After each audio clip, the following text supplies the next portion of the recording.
Bismillahirrahmanirrahim. Assalamualaikum warahmatullahi wabarakatuh. Materi untuk kali ini berapa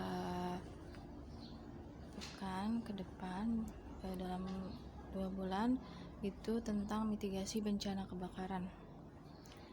Di sini mengenai pengertian mitigasi, yaitu menurut peraturan pemerintah nomor 21, mitigasi adalah serangkaian upaya untuk mengurangi risiko bencana, baik melalui pembangunan fisik maupun penyadaran dan peningkatan kemampuan menghadapi ancaman bencana.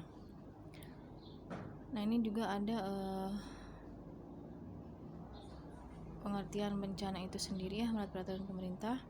Bencana itu adalah peristiwa atau rangkaian peristiwa yang mengancam dan mengganggu kehidupan dan penghidupan masyarakat yang disebabkan baik oleh faktor alam dan atau faktor non-alam maupun faktor manusia, sehingga mengakibatkan timbulnya korban jiwa manusia, kerusakan lingkungan, kerugian harta benda, dan dampak psikologis. Sedangkan pengertian kebakaran menurut Dewan Keselamatan Kesehatan Kerja Nasional atau DK3N adalah suatu peristiwa bencana yang berasal dari api yang tidak dapat dikehendaki dan menimbulkan kerugian baik kerugian materi atau non-materi serta menghilangkan nyawa. Nah, untuk penyebab kebakaran itu yang pertama bisa karena faktor manusia, yang kedua bisa faktor lingkungan atau alam seperti yang dicontohkan di slide ini.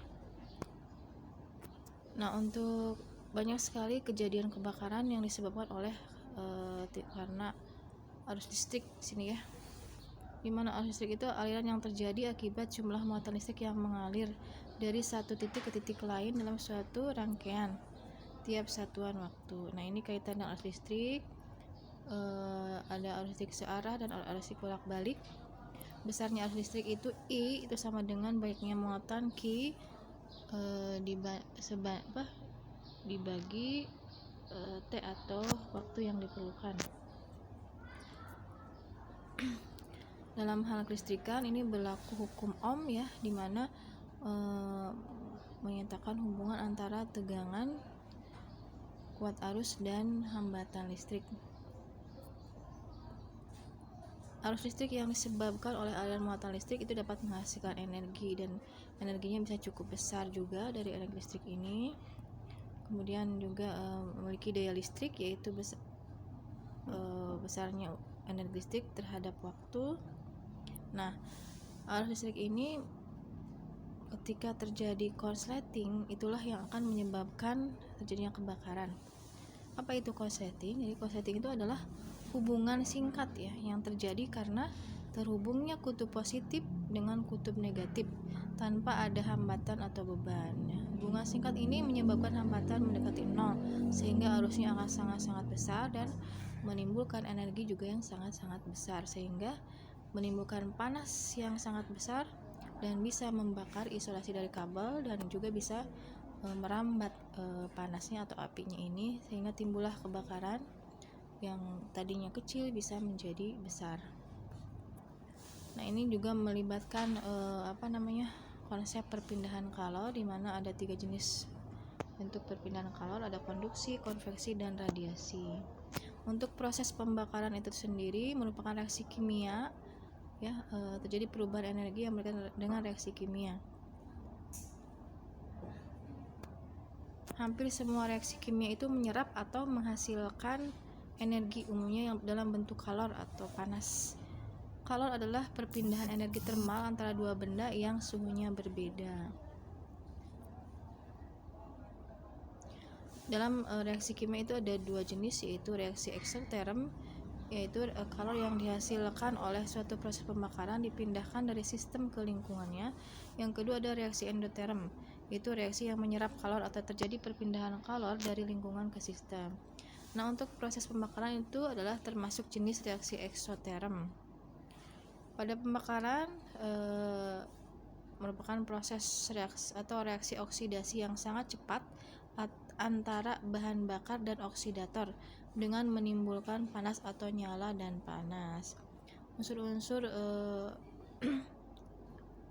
di sini bahan bakar yang merupakan substansi yang melepaskan panas itu mengandung unsur karbon, hidrogen, oksigen, nitrogen, dan sulfur. Proses pembakaran akan terjadi jika unsur-unsur bahan bakar teroksidasi. Pada proses pembakaran, oksigen yang dibutuhkan oleh proses pembakaran di mana udara terdiri dari 21% oksigen dan 78% nitrogen.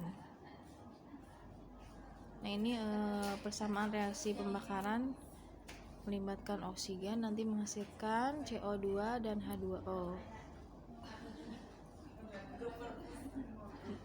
Nah, ini titik nyala juga ini dari api ya.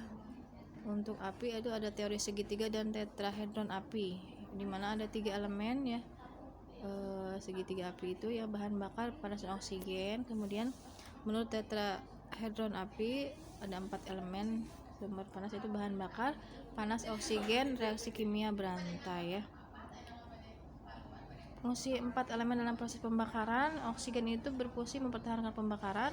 Panas yang cukup untuk menaikkan bahan ke suhu penyalaan. Bahan bakar adalah bahan yang mudah terbakar.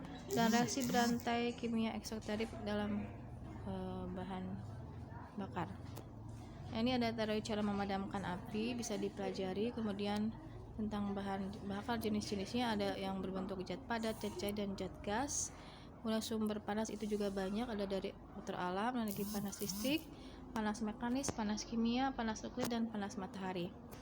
Nah, ada alat yang untuk melakukan pemadaman api ringan atau APAR yang berfungsi untuk mencegah atau membantu memadamkan api. Ada beberapa jenis APAR ini tergantung dari isi tabungnya dan fungsinya.